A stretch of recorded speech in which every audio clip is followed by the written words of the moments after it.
तो तीन गंगाओं के यहाँ मिलन हो रहा है।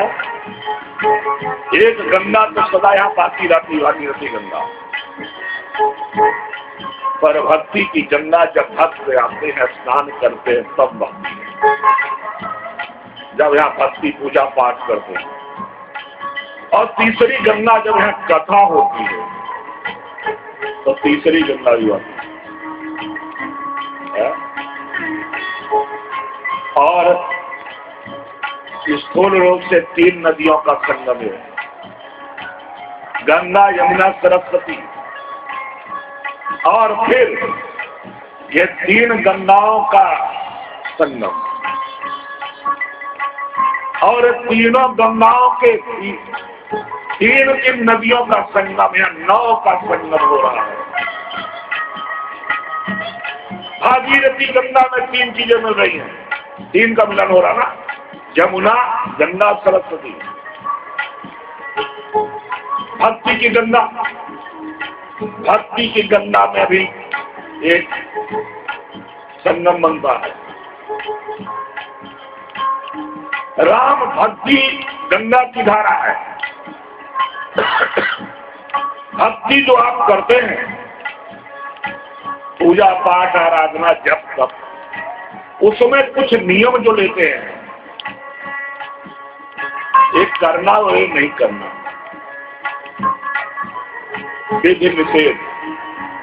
वो विधि निषेध और नियम जो है वो जमुना की धारा है। विधि निषेध मय कली बल हरणी,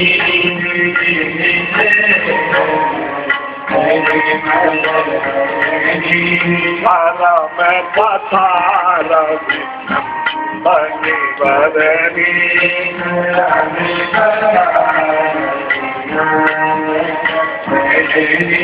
केवल आप भजन करते हैं तो केवल गंगा की धारा में नहा रहे हैं,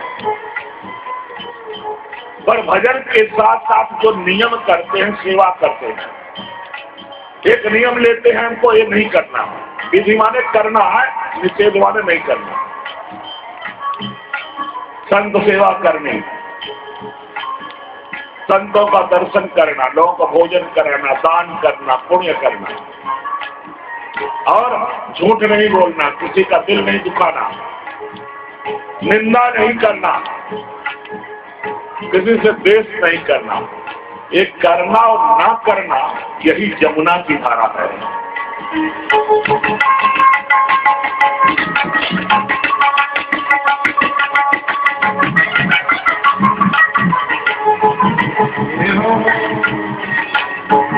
रविनंदन माने जमुना, सूर्य की पुत्री। कर में कथा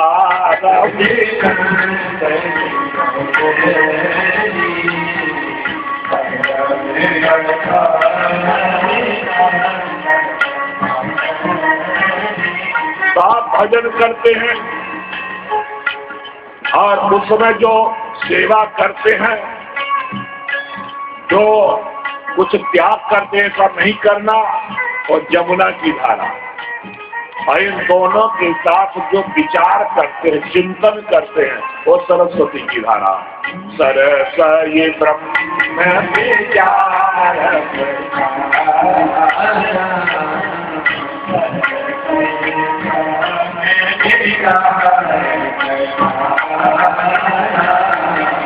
सरस्वती माने सरस्वती, ये चिंतन, ये विचार ही सरस्वती है। तो भजन करो, भजन के साथ सेवा करना और कुछ निषेध नहीं करना, वो जमुना। और खाली समय में चिंतन करना, मनन करना, ये सरस्वती है।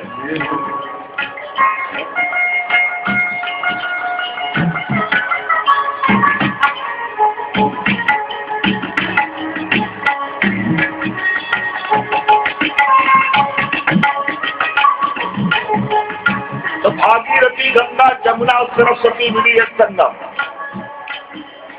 भक्ति की गंगा में हमारा जो करना और ना करना मिला, और जमुना चिंतन और सरस्वती तो एक संगम है। तीसरी गंगा कथा गंगा है। भगवत कथा भी एक गंगा की धारा है। तुलसी ने लिखा है ना, पहुंचे वो रघुपति कथा,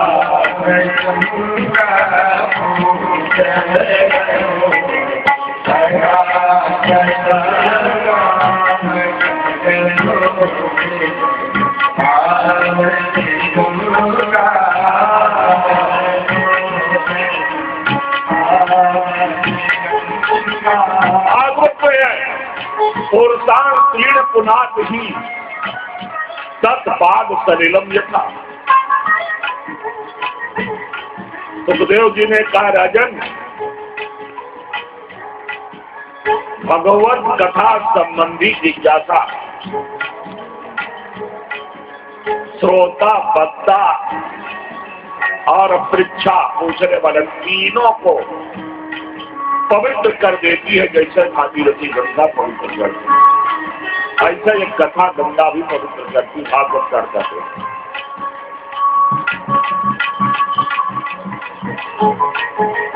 एक कथा भी गंगा है, और भागवत में तो वर्णन है कि तीर्थद्वयम् समलान हंतुम त्रिलोक्याः। तीनों लोक का पाप नष्ट करने वाली जगत में दो ही गंगा है, दो तीर्थ है, दो तीर्थ। एक भगवान के श्री चरण से प्रकट हुई भागीरथी गंगा, जो त्रिभुवन का पाप नष्ट करती है। नक निर्गता मुनि वंदिता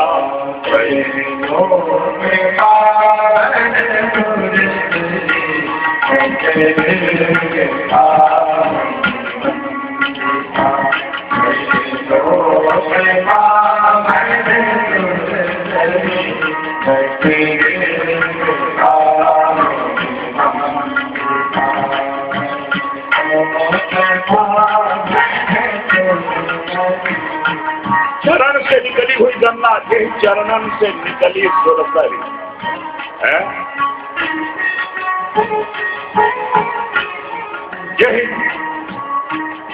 सागर सुरसरिता परम पुनीता प्रगट भई सुरसरी। और दूसरा तीर्थ है,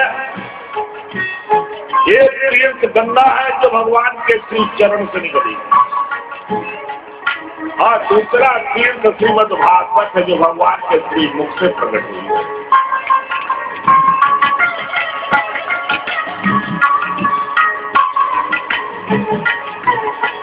देवतागण कहते हैं, हे भगवान, यही दो तीर्थ सबका पाप करते हैं। एक आपके चरण से निकली भागीरथी गंगा, और आपके श्री मुख से निकली हुई कथा। और इस संयोग है कि आज इन दोनों तीर्थों का संगम यहाँ हो रहा है ना।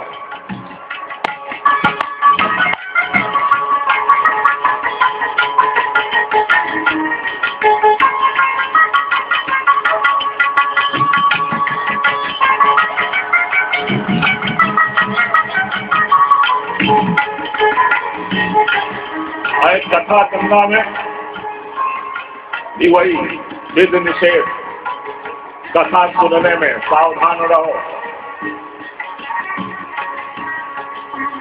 और प्रेम से भरा चित्त हो,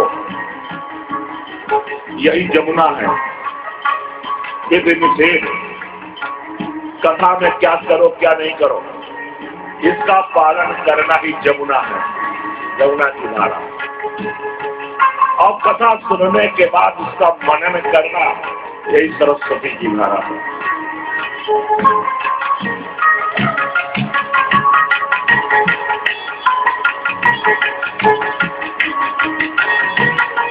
इसलिए आज हम सब सौभाग्यशाली हैं कि तीन संगम, तीन तीर्थ एक साथ यहाँ उपलब्ध हुए।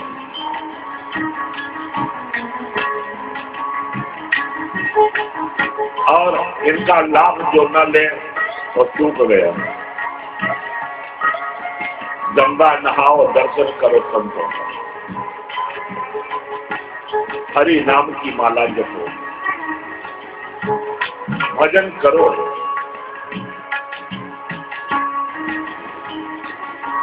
और कथा सुनो।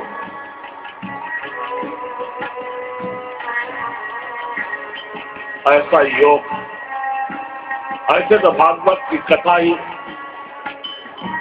जब कई जन्मों के पुण्य उदय होते हैं तब मिलती है सुनने को। और उस समय पुण्य के साथ साथ जब भगवान की कृपा होती है तब कुंभ के अवसर पर कथा सुनने को मिलता है।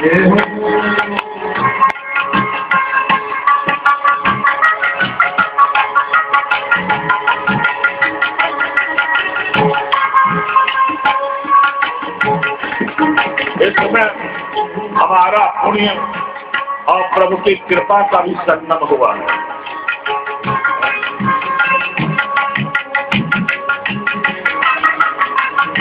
यहाँ भी तीन संगम, हमारे पुण्य, प्रभु की कृपा और सदगुरु का आशीर्वाद, इन तीन का संगम ही हुआ।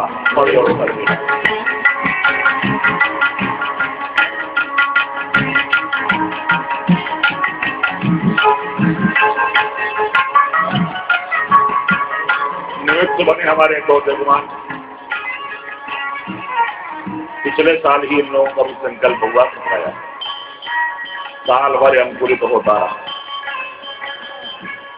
जसन लाल जी, असाकी, श्रीमती मिथिला असाकी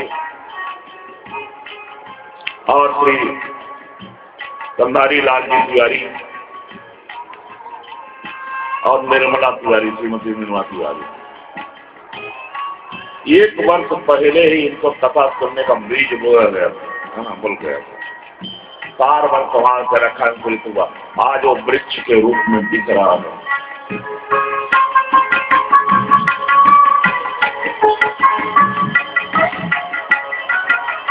निमित्त ये बने और सौभाग्य फलता है ना।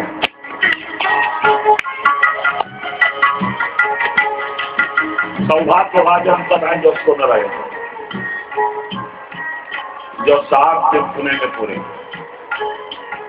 उनके सौभाग्य का तो कुछ कहना ही नहीं।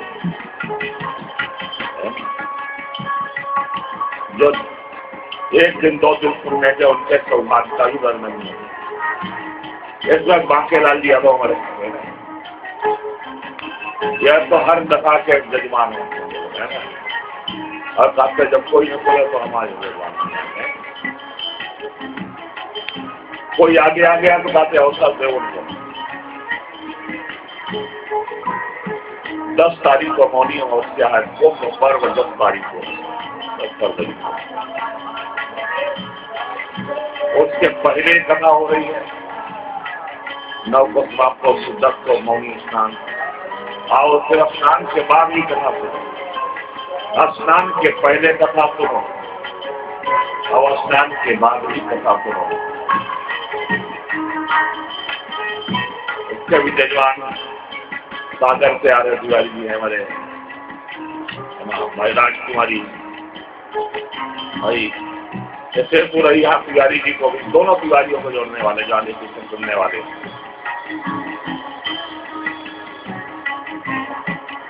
कथा हम प्रारंभ करने से पहले भक्ति से हरि नाम का आश्रय ले लें। भज गोविंद गोविंद गोपाला भज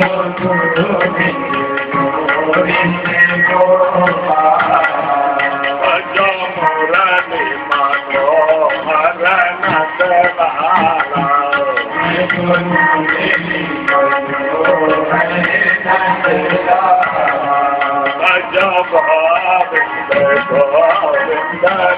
गोपाला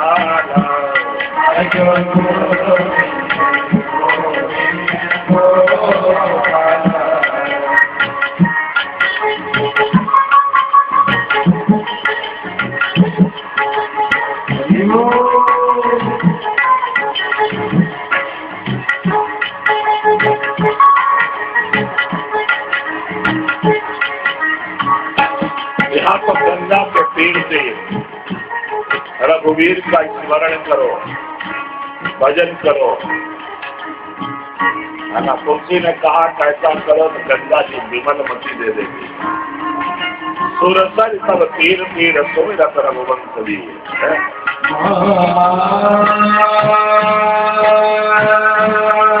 गंगा को प्रणाम करो,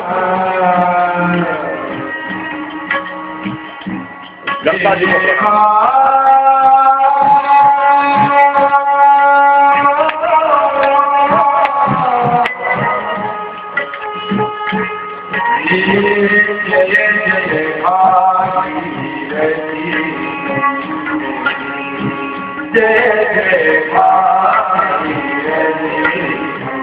सब लोग दर्शन को प्रणाम करो। मां गंगा की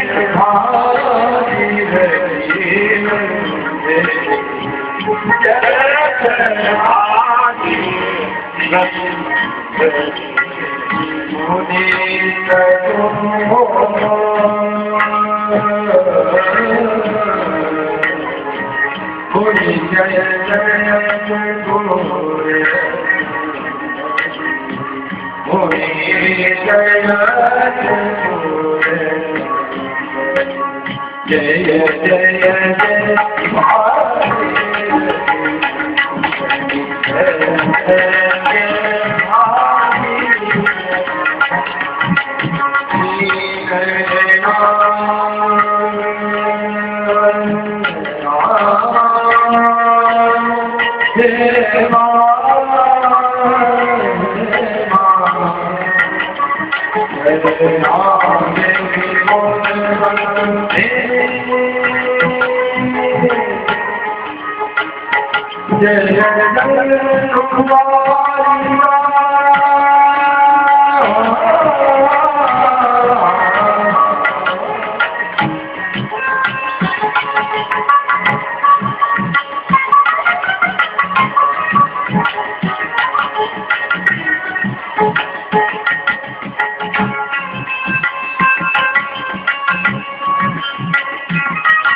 तुलसी कहते हैं माँ गंगा तेरे किनारे किनारे जो राम राम कहता है उसको विमल मती मिल जाती है।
बोले गंगा मैया। आइए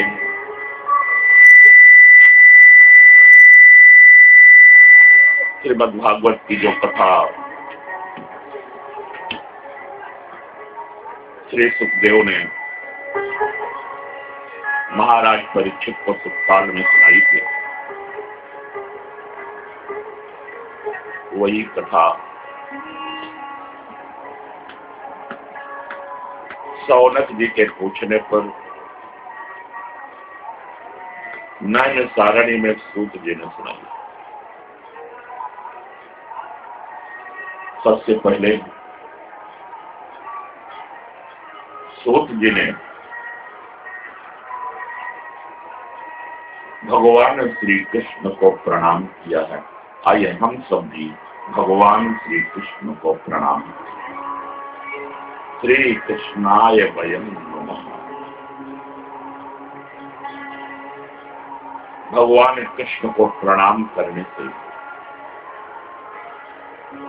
हमारे जीवन के अभाव मिट जाते हैं।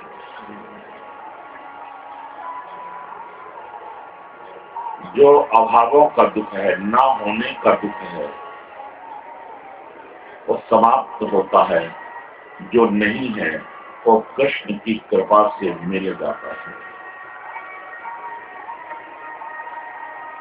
हमारे जीवन में एक दुख और है होने से। कुछ चीजों के होने से दुख होता है, कुछ चीजों के न होने से दुख होता है, और कुछ चीजें हों तो दुख होता है।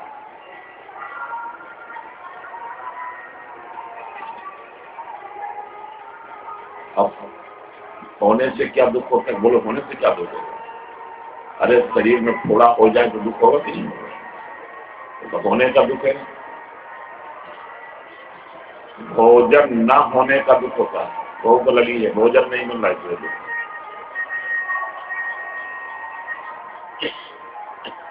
तो शरीर में फोड़ा हो जाए, कांटा चुभ जाए, कोई दुष्ट का संग मिल जाए, तो होने का दुख। किसी के घर बेटा नहीं तो न होने का दुख। धुंधकारी जैसा बेटा हो जाए तो होने का दुख। तंग करने लगे, हम सब इसी में तो परेशान हैं।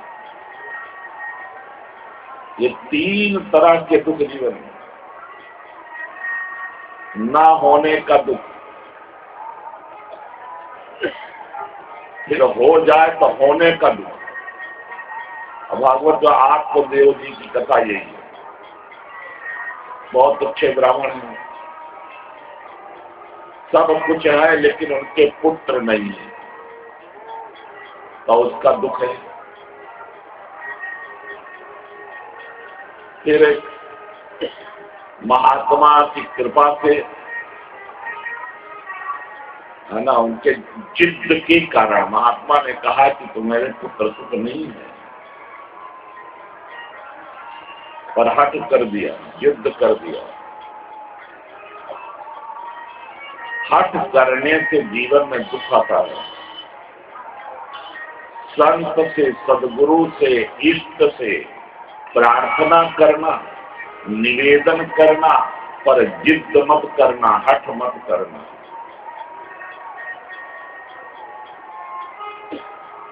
जबरदस्ती उनसे अपनी बात मत मनवाना, क्योंकि यदि वो बात आपकी इच्छा पूरी नहीं हुई तो उतना दुख नहीं होगा जितना दुख आपको जबरदस्ती हट करके अपनी इच्छा को पूरी करवा लेने से होगा। आप देव तो जितने दुखी थे न होने से बेटा, उससे ज्यादा दुखी हो गए जब संत से हट किया, हमको चाहिए फल दिया और दुखकारी पैदा हो गया। दुखकारी हुआ तो धन तो बर्बाद किया, इज्जत बर्बाद की, सम्मान नष्ट किया और जूते मारे। बस हाथ तो ये होने का दुख। भागवत में कथा चित्र, राजा चित्रकेतु की है, उनके भी संतान नहीं तो दुख है। संतान हुई तो थोड़ा सुख मिला, पर वो संतान मर गई तो और कई गुना दुख ज्यादा मिला। संतान न होने से जितना दुख था उसका कई गुना दुख तब मिला जब वो बेटा होके मर गया। न होने का दुख, फिर होने का दुख, हो करके नष्ट हो जाने का दुख। ये तीन तरह के ताप है हमारे जीवन में। दुख क्या है? तापत्रय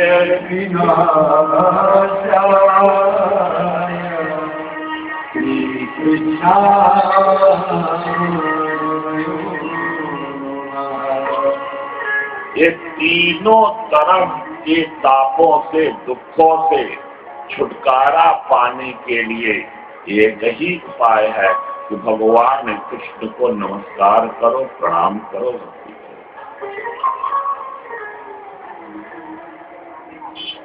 महाराज दशरथ के जीवन के लिए कुछ ऐसी कथा है, रामायण में पढ़ते। उनके भी संतान नहीं है तो उनका दुख है, उनको भी ग्लानि है। और इस दुख के निवारण के लिए वे सदगुरु वशिष्ठ के पास जाते हैं। तो गुरुदेव आपकी कृपा से तो सब मिला, सब पायो रज पावन पूजे, सब कुछ मिल गया आपके चरण की कृपा से। लेकिन एक ही दुख है कि संतान नहीं। लेकिन महाराज दशरथ का हठ नहीं है। वे इस जिज्ञासा से गए गुरु के पास कि सब होने के बाद भी संतान न होने का, संतान के अभाव का दुख है, तो हम क्या करें? और मुझे लगता है कि जैसे आत्मदेव को महात्मा मिले और उन्होंने कहा कि संतान की इच्छा छोड़ दो तुम, विवेकम तो समासृज्य त्यज संसार वासना। ये संतान की इच्छा छोड़कर भजन करो, सुख मिलेगा। शायद ये बात महाराज दशरथ वशिष्ठ जी से कहते, नहीं, महाराज वशिष्ठ जी महाराज दशरथ से कहे होते कि राजन तुम्हारे भाग्य में संतान नहीं है, इसलिए संतान की इच्छा छोड़ करके तुम भजन करो। तो महाराज दशरथ मान जाते कि नहीं मान जाते? मान जाते हैं। ठीक है गुरुदेव,